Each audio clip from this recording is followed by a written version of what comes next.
We're live! Hi, welcome to episode 120. Ow, my arms hurt. 120 of Heroes of Handheld, the world's premium podcast dedicated to handheld gaming. It is the Christmas season, so if you're lucky enough to be watching us on the old YouTube, then you are treated to my amazing festive setting in my lounge. Isn't it just amazing? Isn't it just a Christmas miracle, Chris? Hi, Chris. Hi, it really is like Santa emptied his sack all over you, Colin. I do. The only person whose sack I want on me is yours. I want you to empty your. You see what I'm saying?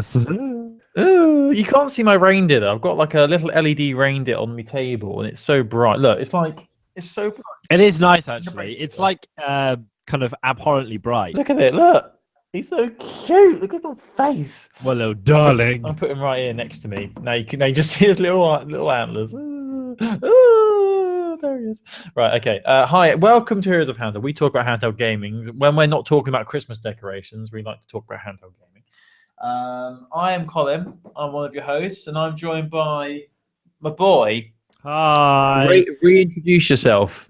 My name is Chris, and I make a podcast with Colin, and we talk about the games. We normally just spend the whole 45 minutes complaining about each other's internet connections, but there you go. There you go. Every now and then we like to talk about something handheld. Do you know what's weird? Mm-hmm. Do you remember this time last year you were like, 2015 is going to be the year of Heroes of Handheld? And now you look back and it's like, what have we even done with our lives? It's like, I can't believe I said that last year. I actually did say that, didn't You I? remember? You were like, this is going to be it. This is going to be our big year. And here we are. Here we are. Cheers. Less listeners than usual. Anyway, oh, I'm not going to talk about that. Anyway, so yes. If there was I think the Chinese, they have a different version of New Year and things like that, and each year is dedicated to an animal. I think that I saw written down somewhere that 2016 is the year of the Heroes of Handheld. So I saw that too. Keep on watching. Next year's our years. We're going to surpass everyone. Wow. We're going to be fucking huge, mate. Anyway, so this episode of Heroes of Handheld is sponsored by Squarespace. Anyway, I fucking wish. Right, so should we? There's a big elephant in the room, and there's also a small reindeer. But the thing I want to talk about is bum bum bum bum bum bum bum bum bum bum bum bum bum bum. Da da da. Brum, bum. Serial is back, and we're very much enjoying it. I finished the episode about a couple of hours ago, Chris. Don't spoil it for people who've not heard it. It's good. If for anyone who liked Serial Series 1, you'll like this. It's a very intriguing story. And the ending of Series 1, Episode 1 is phenomenal. Do you mean Series 2, Episode 1? Sorry, Series 2, Episode 1. Yes. Yes. Just like drops the mic. It's so good. I almost dropped my iPod. Like, she pretty much goes like, and next week, I don't want to give it away for people, but it's like, it's amazing. Like, they're so good at storytelling. So definitely do listen to it if you're keen. Would you play a game based in the Serial universe? You control Sarah Koenig. Yes, I love her. You could listen to her like read the phone book. She's like Morgan Freeman. She's got such an amazing voice. I love it. But the thing I'm most looking forward to is how this whole story is connected to the Best Buy car park. Come on, let's be honest here. That's where it's all headed, to that Best Buy car park and that bloody payphone. Oh, I thought that was funny. It's going to be quite interesting to see how it goes. I thought that was quite funny, but you didn't even chuckle. Thanks, Chris. No, well, I don't think it's actually a very funny subject, Colin, but, Drinking your Diet Coke. Yeah, watching your figure. Sponsored by the delicious taste of Diet Coke. Oh, I love it. You're one of those people who goes into Tastes McDonald's. like America. You go into McDonald's and you order a Big Mac meal with all the extras and goes, I'll have a Diet Coke with that because I'm watching my figure. That's what you're like. Anyway, so let's talk about something handheld gaming because it's Christmas season.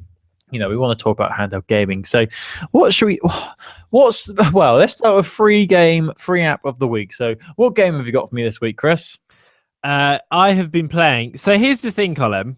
Yes. I've been obsessed with this game, and we've actually covered it before on this podcast, but you weren't here. Okay. And I'm pretty sure you didn't hear the episode. So, for anyone who missed it the first time, I'm obsessed with Mr. Square. Now, have you played this? No.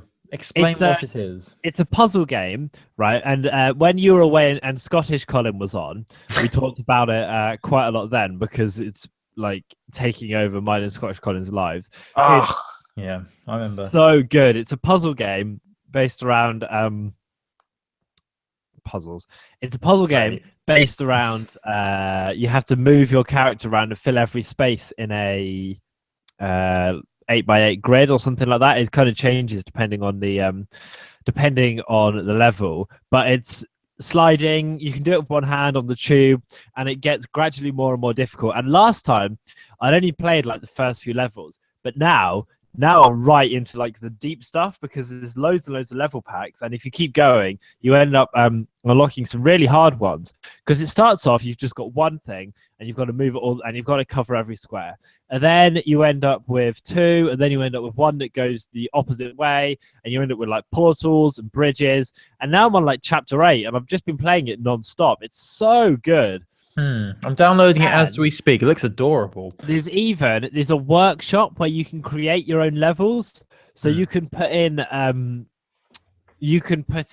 like your own number of grids and your own different kind of like your own different squares to put in and customize them and set and like mess around with them and stuff. It's really good. I just think it's really simplistic. And you can save the levels, and I'm trying to work out how you can share them. I think once they're saved, you might be able to, or you can upload them to the cloud for people to play. But definitely play Mr. Square. It's so good, and I know I'm going to be playing it all Christmas. And the thing is like if you go online, you can play like the top 10 voted levels that other people have been playing. So even if you're bored of the ones that have been made by the guys who made it, you can just go on and try other ones. It's really good. I'm trying it now. This is the top level that's been made by someone online, and it's just like I don't know. It's really inventive. I'm really into it, Colin. I bloody love it. You know? Yeah, it looks interesting. I swear I've played games like this before. Is it like a new twist on a familiar game? Not really. I mean, like, there's lots of other kind of. Like, there are other versions of this before, but I just like this because it's simple. It suits you if you've got a massive thumb like I have. You can play it one hand on the tube. It doesn't take too much thought. It's easy to restart. It's just really good fun. Yeah. And I know we spoke about it before, but I just think it's good enough to kind of justify a second go around on Free Game of the Week. Yeah. Cool. I'll definitely check that out and give my thoughts on it. What were your thoughts on Monument Valley? Oh, well, I mean, I've covered that before on this podcast. I love Monument Valley. I think it's beautiful. I think it's really intuitive. I think the music's really nice. And I think it's just a very kind of mature and well-developed mobile game. I think it's excellent. I love Monument Valley. Cool. Well, I don't give a shit about that. Just give me some bloody news. Come on. News time. Well, Colin, here's a big claim. Okay, we're gonna cover this right now, RN, because a top Nintendo executive has come out and said that 3DS is, quote, here to stay, according to Nintendo marketing boss Scott Moffat. This is from an interview with the Washington Post. He said that Nintendo 3DS and smartphone game businesses can happily coexist. He said the 3DS is here to stay. The 3DS has sold more systems than the Xbox One and the PS4 combined, which is amazing. Like, that's an amazing figure. I hadn't realized that, but it's quite something. So it's it's definitely worth having a think about this. And yeah, this is his full quote. Okay, it's a mistake to consider this a zero-sum game, said Moffat. Clearly, gaming on smart devices and gaming on Nintendo 3DS can happily coexist to the benefit of all gamers. The fact is, playing games on two very different hardware platforms means options for two very different kinds of gameplay. The inclusion of multiple control buttons on Nintendo 3DS allows a much deeper and more sophisticated type of play. So yeah, I think this is his way of saying that just because, you know, Miitomo comes out next year and Nintendo are stepping into the mobile space, this doesn't mean that the 3DS is dead. Long live the 3DS, king of the handheld gaming platforms. It did conquest the Vita with staggeringly bloody results. Yeah, you drink from your can of Diet Coke. Cheers. Cheers, and Drop the Coke. I'm out of here. Drop the Coke. I'm out of here. Anyway. Yeah, I just thought it was nice that he came out and and said that, because the 3DS has been around for years, and like those of you who might have thought it was done because of the NX, obviously some people either haven't got the memo or think that it's still going to very much be a kind of major player. No, I saw an article on the PlayStation Vita subreddit on Reddit this week, and it had a lot of upvotes. One of the most upvoted articles I've seen on there for a long time. And it was a post from a disgruntled Vita owner who, we see a lot of these articles on the Vita subreddit. He's a Vita owner. He's had one since launch, going on about how Sony messed up with the Vita. But it's an interesting spin on it. Rather than say that Sony failed the Vita, he actually says that Sony brought a lot of good games to PS Vita. So yeah, I read that too, actually. Yeah. But the thing he was criticizing is the marketing campaign of it, and like how that was the thing that crushed the Vita, and obviously some of Sony's decisions as well with the memory cards and things like that. Because also, I mean, the Vita, you can play a staggering range of games like PSP, PS1, PS Vita, PS4 Remote Play, PS3 via PlayStation Now, and PS2 games are coming to PS4. If you're a PS3 or PS4 owner and you're a PS Plus and you're getting all these cross-buy games and you were to buy a Vita now, you'd have a massive catalogue of games. And with PS Plus, you're getting amazing brand new Vita titles for free every month as well, because over the past few months they've been putting new releases as the PlayStation Plus game. So literally, if you were to buy a Vita now, it's probably I've been saying this for about a year, but it's a great time to own the Vita now because there's so many games on the Vita. And what's interesting and what's really opened my eyes to how handheld gaming should be seen as, was this guy explained that he's a 40-year-old male. He doesn't have time to sit in a room all day and play big games like Fallout 4 and things like that. But what he enjoys is at night when he's in bed and his wife's reading, he can play his Vita, play a couple of good games, like when he's traveling to work and things like that. That's what proper handheld gaming is. Sony and all these companies give the excuse that mobile gaming has changed dramatically since when the idea of a PlayStation Vita was the concept was thought up. But that's not really the full story, because you can't play full proper games on your mobile phone. Fair enough, you can play your Candy Crushes and your 4 Picks 1 Word and your Snapchats and all that stuff. That makes me seem really old when I say those Snapchat things. But it's just interesting, really highlighted how I think there still is a market for handheld gaming. I think there still would be for the PlayStation Vita if they marketed it correctly now. Especially with PS4s being really popular now, as well. There's more people should be owning Vitas as well. I just thought it's an interesting idea, this argument about mobile gaming being what's made the Vita sales figures struggle. But in a way, I think they're fair enough both handheld gaming, but I think the gaming, the target audience is much different from a mobile gamer to somebody who wants to play, who owns a 3DS, for example. Like 3DS owners, they want good games that are gonna encourage them to think and proper gaming experiences, whereas your typical mobile gamer is just your random person who wants to play Candy Crush and waste money and yeah. But I think the lines are more blurred, because you say that, but then we've also just been talking about how great what was your free game of the week you were just talking about? What's it called? Monument Valley. Yeah, we were literally just talking about how great Monument Valley is, and that is that's a deep puzzle game with a rich story, and it's not just flicking of thumbs. It's like the polar opposite to Mr. Square. So I think mobile games it's not just people looking to kind of splurge a quick dosh in. Isn't Monument Valley available on other platforms rather than just your mobile devices? Let me have a look and see. Yeah, I imagine it probably is, but it started off as mobile, I think. Look, Monument Valley, iOS. It does say an iOS and Android game, but it must be on other. It feels like it could be on Vita, doesn't it? I don't know. Maybe then if you bought that on Vita, I think you'd be annoyed it was too short. So I don't know. I'd say this game would be suited. Like Monument Valley, fair enough, it plays well on mobile because I've been playing it on my phone. It's really good. But is it really the sort of game you can play when you want few minutes to waste some time whilst you're on the toilet or traveling to work? I see it as a game that needs a bit more requires a bit more of your time rather than just like a throwaway game to play whilst you're pooping or whatever. You know, I think like Monument Valley is a game that'll be more suited to PC or Steam and things like that. But looking here, maybe it was just released on mobile. That really does surprise me. That's a shame. Anyway, but yeah, I mean, there is the odd exception to the rule. You do get the odd deep, simple mobile game. They're just the very few and far between. You know, can you name any others apart from Monument Valley that have 80 Days? I don't even know what that is. So show us how good it is. 80 Days. We spoke about it on a podcast before. Thanks for listening, Colin. It's that steampunk round the world in 80 days challenge. Do you remember it? No. Okay, well, check it out. You'd like it. Anyway, so yeah, the 3DS is here to stay, even though Colin's got some sort of weird vendetta about games. What's your news, buddy? I hate games. Well, I've got a few bits of news, but I'm going to start with one that I just spotted before we came live on air, because we're definitely live now. Where is the article? So basically, you know, last week we announced all these brand new games, well, not brand new, but all these games that are coming to Vita. Well, there is one that we overlooked, Christopher, and I feel that we have done a disservice by not talking about this game.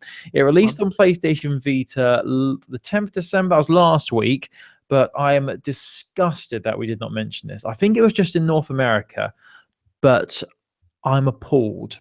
This game is called Taco Master. Right. Taco Master. And in this fast-paced arcade game, it puts your reactions to the test. You have to become a real taco master. You have to prepare tacos as they should be, nice and fresh, with spicy sausages, onions, red and green chilies, and on a tortilla, and deliver it to the customers as quick as possible. There's even a career mode, and there's 4 different types of career mode. There's the classic mode, of course, where you prepare and serve tacos as fast as you can. Come on. There's the Mexican party mode. Clients are very hungry, and orders go away faster than in classic mode, but you can give peanuts to the waiting clients. So I'm going to compare this to something. Okay, I've got 2 more modes to get through, Chris. Come on. I don't think you'll get the reference. I think 10% of our listeners will, and the ones who do will love it. This sounds like The Legend of Zumbinis when you go to the pizza trolls. Do you remember the pizza trolls, Colin, in The Legend of Zumbinis? Yes. Do you actually? No. No. Zumbinis was a learning game for the PCs in like the late 90s, and you went up to these trolls that were running a pizza and later an ice cream parlor. And you would have to make different pizzas for them. What was it called? I'm going to embed a picture in the article so that people will remember. Anyway, go on. What was it called? The Legend of Zumbinis. Zumbinis. Yeah. If you just Google Zumbini Pizza Parlor, it'll come up. The Legend of Zumbinis. It's coming up with a auto-correction of The Legend of Zombies. No, it's definitely ZOOM. Just Google Zumbini's Pizza. It was so good. Beanie's Pizza. Seriously, if anyone's Here we played go, this game, Beanie's Pizza. let's get this remastered for Vita. What the hell is that? There's like a big brown volcano making pizza. It did get do you remember it got an app came out for on Steam, I think, or Kickstarter, I can't remember. Literally look at the article, look at the picture I've just put at the top of the Colin, I remember I lived this game. No, you don't need to get me to look at it. What is that thing? That's a pizza troll holding his tummy. What the hell is that? I don't get it. And this was a educational game. Yes. Okay. I don't know if it's actually come out yet or not. This answers a lot of questions I've had about your so there we go. Right. back to the game at hand, and that is Taco Master. So I've already gone through classic and Mexican party mode, but hold on to your hats, people, because there's also a taco zombie mode. Zombies are invading your restaurant. Tap over zombie hands once or twice to get rid of them, or they will steal your tacos. Bastards. Is that code for something? I don't know. And finally, we've got Tropical Fury mode. As vacations just started, prepare some fish tacos and get rid of the annoying crabs by tapping over them. That's pretty much zombie mode, but with crabs. Great. Oh, that's so good. It's out in America on the North American PlayStation Network. And it's $2.99. That's about £2. That's so good. I wish this came out oh, it's look how happy. Click on that article and look how happy. Yeah, I know. Look how happy he looks. He looks so happy with himself making his taco.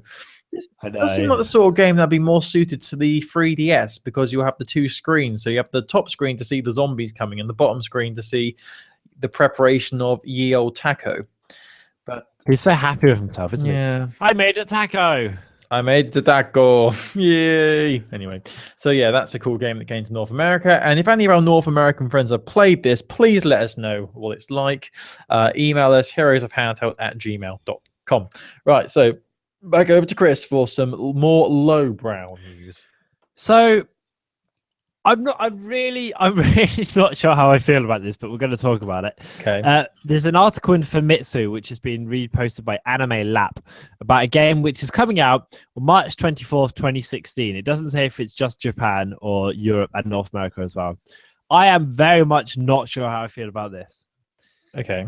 Assassination Classroom, Assassin Raising Project, which in Japanese is translated Anatsu Kyoshitsu Assassin Ikushi Kaikaku, is a brand new video game which is going to be released in March by Bandai Namco.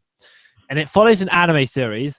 In the game, players become students of Class 3E. The storyline is like the same as the anime. You're in school, you attend classes and school events, and you're trying to kill your teacher called Koro Sensei.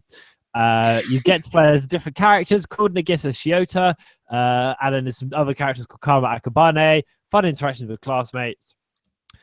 Colin, I'm really not sure I feel okay about a game about like killings happening in school coming out. Yeah, they could have thought of a better name.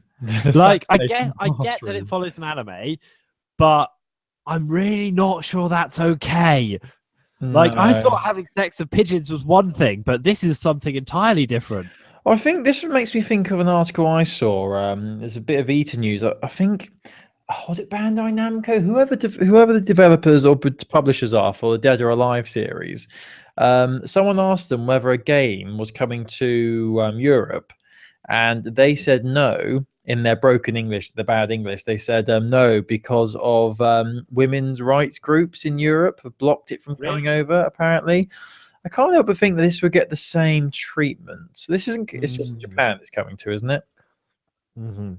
Well, it doesn't say, but it's only the articles from Famitsu, and that's a big Japanese magazine. So yeah, it's a bit not sure how I feel about this one. The game isn't as bad as the title would suggest. Like, you think it's going to be some horrible, graphic, gory game, but looking at the pictures here, it looks like quite bright and colourful. How happy they all look jumping in the sea. How happy they all are shooting up their teacher or whatever happens. Yeah, I think it's. I don't know. Maybe it's gonna be really fun, but I'm just a bit worried that maybe people might take it the wrong way. If they were to bring this to Europe or the West in general, I'm sure they'd have to change the name of it. That wouldn't be okay. I don't think this would come out in America as well. Do you know what I mean? Yeah, America would be more sensitive to it, I'd imagine. Yeah. Oh dear. Well, there you go. So you got your taco games and you got your killing people in classroom games. So what more could you want from your handheld gaming devices this week? What a time. What a Over time to you. to be alive. Right. So I want to talk about a game that's going to be coming out to PlayStation Vita. This is quite a popular title. It's called Towerful Ascension, and it's an arena title. I've never played this game, but I'm hearing really positive things about it. It's an arena game where it's mostly a multiplayer game. You can play single player as well, right? Where you have bows and arrows, and you pretty much have to just kill each other and kill demons and things like that. But it's a cool little game. It's been out on, I believe it's out on PC and Steam. Chris can do some research whilst I'm talking. So which one's this? Towerful Ascension. Towerful Ascension. Let me just double check. Mate, you keep talking. I'll look it up. No, I'm doing it. I've got it. Here we go. Out on Steam. It's out on Steam. Yeah, it is. Yeah, it is. Okay, great. So it's on Windows and all those. And Ouya. Ouya. You know, it's bad when the game comes to Ouya before it comes to Vita. Jeez. Anyway, so this game is coming much sooner than you thought. It was initially announced for Vita PlayStation Experience a couple of weeks ago. But Chris, turn your microphone down, mate. You're peeking. But it's coming to PlayStation Vita. It's been announced via a tweet. No, not via a tweet, via a blog post on the PlayStation blog. That's coming to PlayStation Vita on December the 15th, which is in Well, tomorrow. Yesterday, depending on when you're listening. Exactly. So this is very exciting because this news dropped a couple of days ago, and then they just like this blog just said, "Oh, it's coming out December 15th." So you get all these games that have all these like big build-ups and like, "Oh no, we've had to delay it by a month because we can't get something right." And you get games like this that are announced, then they're released 2 weeks later. This is how I like it, Chris. I like this. What's even better about this is that not only will you get the game on Vita if you buy it, you'll get it on PS4 as well because it'll be cross-buy, and they're also working on a cross-save feature as well. That's going to be added in a future patch. Also, the DLC is going to be available on the same day as well.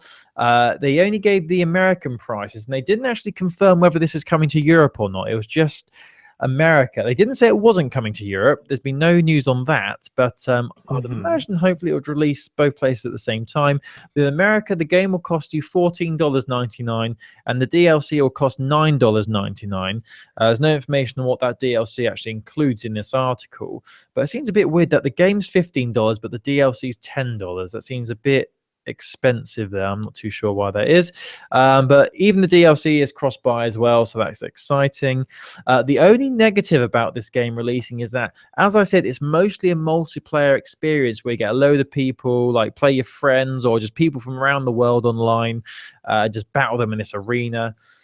Unfortunately, the developer, who's Matt Forson, who's the developer of the game, and he has his own company, which is called Matt Makes Games Inc. He has confirmed that, well, he hasn't confirmed, he's just not specified, but it looks like that the Vita is only going to have ad hoc multiplayer. So you can only play it on multiplayer on Vita if someone else has got a Vita in the same room as you. Which is a shame, really, because this looks like the sort of game that really would have benefited from online multiplayer. You know, it's a shame, but he sort of covers his tracks a little bit in the article because on the PlayStation blog, because he says like he feels the game has always been a local multiplayer game at heart. So it's best played when you got your friends with you and you're in the same room, like sitting on the same sofa playing it. But it sort of feels like an excuse as to, you know, like trying to cover up the fact that it's not going to get online multiplayer. And maybe that's why it's coming out so quick after the announcement, because he doesn't want to add a online multiplayer element to it. How many times, Colin, because you're a Vita guy. I am a Vita guy. How many times have you been sat with your mates and be like, oh, let's bust our Vitas out and play some local multiplayer? The only person I know who's got a Vita is you. Is me. You. That sort of says something, really, doesn't it? Like, so I think we've been in the same room with our Vitas about 10 times maximum from when we're at uni and things like that. So, yeah, I've never actually tried the ad hoc multiplayer feature, but a lot of people are worried that they don't think because the connection can sometimes be a bit choppy, because obviously you're both using the Wi-Fi or 3G, whatever means you've got. But I'm just interested to see what this game is like, because, you know, there's a big buzz around this thing. So, yeah, I'll definitely check it out. I mean, it's releasing tomorrow. I'll keep an eye on the European store to see if it does come out over here as well. But you can, well, it's definitely coming out in America, unless there's been an article like with the Civilization Revolution, which said it wasn't coming out till next month, a day before release. Unless they've done that, expect it on Vita tomorrow. There you go. It's very exciting. We're all very excited. Come on. There's been a new legendary Pokemon confirmed. It's called Volcanion, and it's a fire and water type. Colin, have you watched the trailer that I put on the article? I'll do that right now. Where is this said trailer? Oh, there it is. It's in the notes. So you can meet the Steam. It's called the Steam Pokemon, Volcanion. Rated E for comic mischief. It's quite weird looking. Like. We'll put some pictures in on the article here at handheld.com. What the hell is that? It's like it's got a donut on its back. Yes, it's quite weird. I'm not sure how I feel about it. Volcanion. I like the name. But fire and water is a cool combo. It's going to be powerful against a lot of things. They haven't said how it's going to be given out yet. But what I didn't realize is that back in 2013, in November, just after Pokemon XY came out, a lot of people had spending time like data mining Pokemon X and Y, which is when you go in and kind of hack the source. And some people managed to actually find out that this Pokemon already existed 2 years ago. So if you're kind of a loose Pokemon fan, this might be really exciting. But if you're like a hardcore Pokemon fan, it's like, oh, we've known about this for, 2 years, 24 months, whatever. So it's a bit of a pity. But we'll embed some pictures. You can watch trailers, and then obviously when Nintendo announced news of how to get this thing, which looks a bit like a giant rubber swimming ring, but with holes for steam, we'll let you know. Also, I don't know about you, but when I saw new Steam Pokemon, I totally thought it was coming to PC. Yeah. I was like, Pokemon Steam, what? And then it's like, oh, never mind. It's just another legendary. But yeah, check out the trailer. Is that a genre of Pokemon then? Not a genre, like a group. Or what's it called? Like, there's different Pokemon types, isn't there? There's like water, fire. Yeah, there's never been a fire-water combo before, as far as I know. Because it wouldn't work. Yeah. Well, this one does. But it's 5'7" tall, so it's only just shorter than me. Wow. But it's a lot heavier. So I get like the volcano shape, like the egg shape of his body and the two horns on his head. But what's that donut thing about? What is that ring? It's like a line. It looks like a steam valve or something, but it's a bit bizarre. It'll look quite nice on the 3DS though, I'd imagine, with all the 3D-ish stuff. Yeah, once it's all shrunk down. Colin, what's your next bit of news, pal? Right. So I write articles for another Vita website. Oh, you slut! And I broke the news. Well, I didn't break the news. I found the news somewhere else, then rehashed it because that's what I do. No, I'm joking. A game was coming to PlayStation Vita. A game called Ciralim. I think that's how you pronounce it. Ciralim. And this is it's quite a big description here. It's a randomly generated creature taming RPG, and it's still coming to PlayStation Vita, PS3, and PS4. It was originally a PC and mobile game, and in the game, you defend a kingdom by taming and fighting a whole host of different monsters, and there's over 300 monsters, which is cool. You're a resident of a castle, which can be upgraded by adding new rooms and facilities. This leads you to unlocking more NPCs who can help you gain better monster types for your party, blah, blah, blah. So all that's well and good. It sounds like a really cool game. It's got a really 80s... cool-looking 80s art style there. But guess what, Chris? If you're not North American, you ain't going to be able to play it because it ain't coming to Europe. Oh, no way. This is very rare, that games don't... Like, when a game is announced for Vita, that they say it's only coming to one Western territory. This isn't a common thing. You don't normally see this. But the developers of Ciralim have come out... I'm not even going to be able to pronounce this, but the developers... Faisalin Studios, Kalin, I don't know, something like that. They have released a statement explaining why their game Ciralim is only coming to North America on February the 9th and not to Europe. And they've said this: the process of submitting our game to PlayStation turned out to be much longer and more tedious than we ever expected. We first contacted Sony back in May 2015, and we've been working on the PlayStation release almost every day since then. There's a lot of paperwork involved, such as registering the product through multiple PlayStation services, setting up more metadata, and then there's the QA process. Our original release date was September the 8th, which was then pushed back to December 2015, and now February 2016. We ended up having no time even to think about launch in the European region. Everything I mentioned above would need to be done all over again, as the North American and European stores operate independently from each other. So there you go. So that's why it's not coming to Europe, and it is disappointing, really. But I guess we do hear a lot of this, how developers say it does take a lot. It takes a lot of time to get your games onto the PlayStation Vita, which is, we've mentioned this before, but maybe this is what's putting off developers from bringing their games to Vita when it's so time consuming, especially when you're a small indie developer. You don't have much time. Well, you don't have time, but you don't have much money to play with here. So, you're spending all your time trying to get it onto one device. It's not really going to be worth it, is it? But as I said, it's very rare that we hear developers saying they're only bringing it to one region. And it's a bit weird how he said they didn't even think about bringing it to Europe.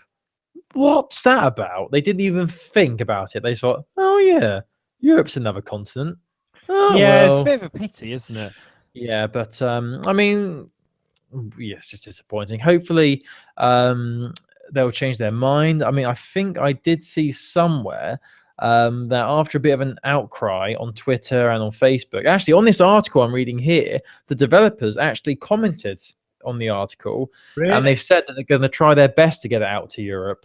So it's really like the top comment on this article. It's actually been I don't know how, but it's been starred, so it's at the top of this comment thread. It says we're doing our best to get it out on in Europe. I can't promise anything, but know that we're trying. Smiley face. So that's nice that they are trying. But there you go. So if you're looking forward to Cyrilim, I'm probably saying that completely wrong, Cyrilime, however it's pronounced, then if you live in Europe, you might be disappointed because it looks like it's not going to be released there. Yeah, it's a pity, isn't it? It's a pity. Pity. My last thing, Colin, pithy, is that you know, Bravery Default's getting a sequel. It's called Bravely Second End Layer. It's coming out to 3DS. Before, all we knew is it was coming out in spring, but now we have an actual release date of February the 26th. Woo! Hooray! This is exciting because this is the figure that on the Nintendo Direct was announced with the "This is not an amiibo." Oh yeah, I remember that. Do you remember that? Yeah. All that time ago. So yeah, this is quite funny. And that was quite funny all that time ago. But now there's an actual release date announced, February 26th. The collector's edition's got a CD, a copy of the game, an art book, and a little model of one of the characters as well, which is not an amiibo, as we know. But yeah, definitely check this out if you're keen. We'll embed a tweet so you can see pictures of everything because it looks quite fun. And it's quite fun. You know, it looks like a nice set, but it'll depend on the price, won't it? Yeah, sometimes these things are super expensive. Yeah, cool. Well, I swear I've been talking about Bravery Default for years. I tells you. Is this like a different one? This is a sequel, yeah. We have been talking about it for a while. That explains why we keep talking about it then. Yeah, anyway, firstly, Chris, are you, well, not firstly, but now, Chris, are you excited by the fact that today is the world premiere of Star Wars The Force Awakens? So now much about Star Wars.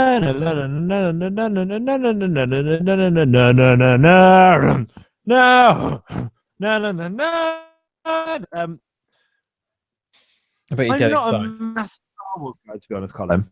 Oh, really? You've never said? You've not said? I like it, but not amazingly. But I am going to go and see it. They've won, really, haven't they? Sorry? They've bloody won. They've bloody won, Disney. They're still getting my money, even though I don't like it that much. Shut up and take my money. Anyway. Right, so I got one last... excited? Yes, I am very excited. I watched a lot of Star Wars. Why do you ask that question when you've got more news to do? Because, Christopher, I'm a man of many things. I don't know what I'm saying anymore. Right, so... Everyone okay? I don't know. My last article is about a game called Bloodstained, Ritual of the Night, which was funded via Kickstarter earlier this year. It made a total of $5,545,991, which is pretty good because its original goal was just $500,000. And if it reached the 3.5 million mark, it was going to be releasing a Vita version. And guess what? It surpassed that easily.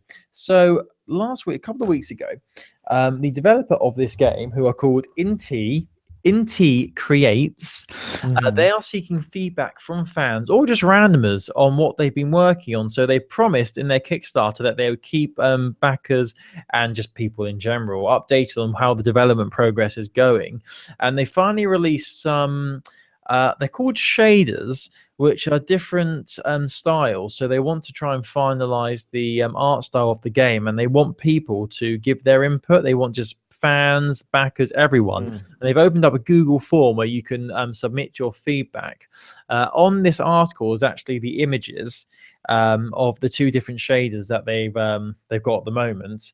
They're very similar. So there's pictures of a woman sitting down, and then there's a large picture of a room with the woman in. One looks very colorful and the colors are very warm, and the second one, it's very it looks like it's been shaded with a crayon.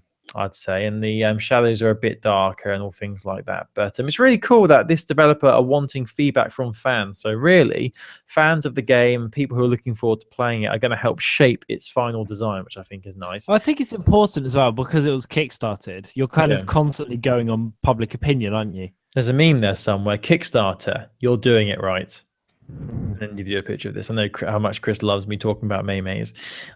So we will put a link to the Google form so you can fill it out and give your opinions on the different shaders. And we'll also put a link to the different shaders as well. And I will put the link for Chris in the article so it's not as hard to work on him when he writes the article later. So there you go. Thanks, mate. No worries. Right, so that's my news done. So bye. Bye. We're not gone yet. We're not done yet. You remember that time when I said bye as a joke, and then you thought we'd actually finished recording? You were like, okay, so I'll just work on the article now. And I was like, no, we're not done yet, you knobhead. Yeah, I remember that. It was like last week, wasn't it? Yeah, probably. Anyway, it's been an absolute treat. It's been absolutely amazing. My Christmas tree is still burning bright behind me. Oh my God, it's burning. It's on fire. Anyway, and my reindeer's doing nice behind me as well. He's looking really chilled and all confused. He's so cute. So yeah, that's it for this week. That is the news done. So Chris, take it away. Take it away. If you enjoyed heroesofhandheld.com, why not go to heroesofhandheld.com, the website? You messed up that sentence. Yep, and read our articles. You can also tweet us at Handheld Podcast or email us heroesofhandheld@gmail.com. Why not like our page on Facebook, where you can get all the latest updates? We post an episode every Wednesday, but we'll make you feel happy every day. Back to Colin. Thank you for listening. Whatever you want. Whatever you want. Whatever you say, you take your money and make your choice. How do you know the lyrics to that song? Because no one actually knows the lyrics to that song. Because the band who sung that song, I went and watched them last week, Status Quo. Really? Oh, never mind. My dad's a big fan. I went and watched them. They're actually really good. You go every year, don't you? Well, I don't go every year. I go probably every other year. They're really good though, and they played it at the end, and I filmed it on my phone. I put it on Facebook. Thanks for watching that video. Really appreciate it. Oh yeah, big fan. Whatever you want, whatever you like, whatever you... They're so good. Anyway, thank you for listening, everybody. We'll be back. When will we be back? That is the question. Oh, next week is our special Christmas episode. No, next week's a normal episode. No, it's not. Yeah, it is. I didn't think it was. Tune in to Heroes of Handheld for more great chat like this. Whilst you're on the air, we're going to look at a calendar. Right, so what's today? Today is the blah, blah, blah, blah, blah, blah. It's the 14th. So yeah, next week's going to be our Christmas show because it'll be the 23rd. Okay, sure. Yes, next week will be our Christmas show. What? Why are you acting as if this is a shock? Surprise Christmas show for Chris. This episode is going up on Wednesday, mate. Yep. Tune in next week for our Christmas show. Let's not talk about this on air anymore. Brilliant. We recorded our Christmas show back in June. Don't go on about it. We were well ahead of the time. Takes in front of a live studio audience. Nice. Anyway, thank you for listening, everybody. Once we know what our schedule is, we'll put it on Twitter. But we'll be back next week either way. So thank you for listening. Have a great week. Bye-bye. Bye.